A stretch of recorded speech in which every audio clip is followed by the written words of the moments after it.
So I decided to go on another sort of rainy morning walk this time through my local woodlands and parklands. It was raining pretty much the whole time, but there was still lots of things to see and hear.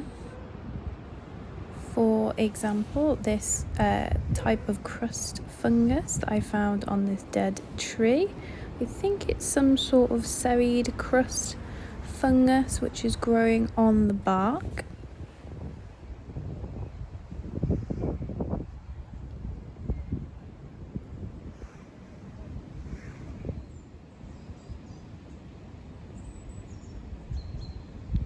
So that little ping ping or finch call you can hear is a chaffinch.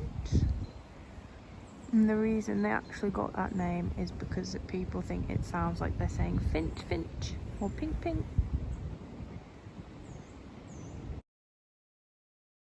Here we can see a mole has had an absolute field day. So these are of course molehills, and they are basically created when you have a mole tunneling quite near to the surface. And what they are doing, just because it's easiest for them, is they are pushing the sort of soil that they're tunneling out of the way up onto the surface, and that's what creates these molehills. Very occasionally a mole will actually surface up and pop out through one of these molehills, but normally that does happen at night rather than in the daytime, which is why it's so hard to see them. But moles are fascinating because our mole in particular, the European mole, is actually one of the few examples of venomous mammals. So not all moles, but our European mole is venomous. So it has a venomous bite, and what it does is that it gives its prey, which is earthworms, a venomous bite, which paralyzes them. So they have a neurotoxin in their bite. Their venom is a neurotoxin, which attacks nerves and things like that and paralyzes their prey.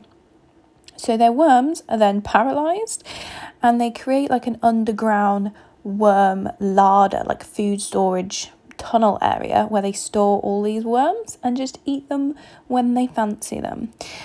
So yeah, venomous mammal, very, very cool. And if you've ever noticed that there are more molehills popping up in the autumn and winter when it's colder, more visible molehills, this is actually for a reason. So moles tend to burrow closer to the surface at this time of year, and then actually burrow further down in the summer to sort of escape the heat.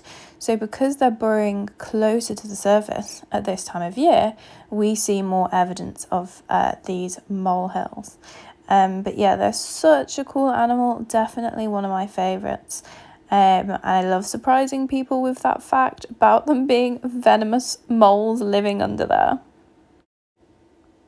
I also found some birch trees which had things called burls on them, B-U-R-L-S. And these are basically growths on the tree which form when they're growing because of some sort of stress to the tree. So for example, if that is something like a fungal infection, viral infection, any sort of stress to that tree will cause these like growths to form. So even trees are not perfect, but they're still beautiful. Now, when you just see knots in wood like this one, that's caused by the way that the tree grows. So the circumference of the tree has grown faster than the branches coming sort of outwards from it, and that causes knots in the wood. Also found lots more lichen today, so the symbiotic relationship between fungi or sometimes cyanobacteria and also algae.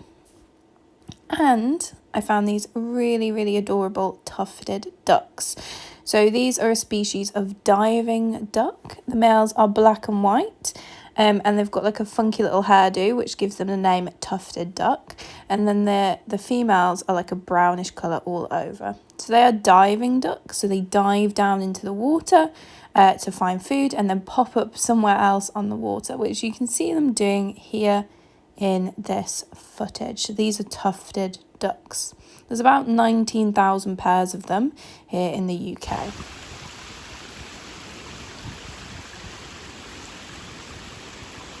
So thank you for joining me on another nature walk, and I hope you learned something new.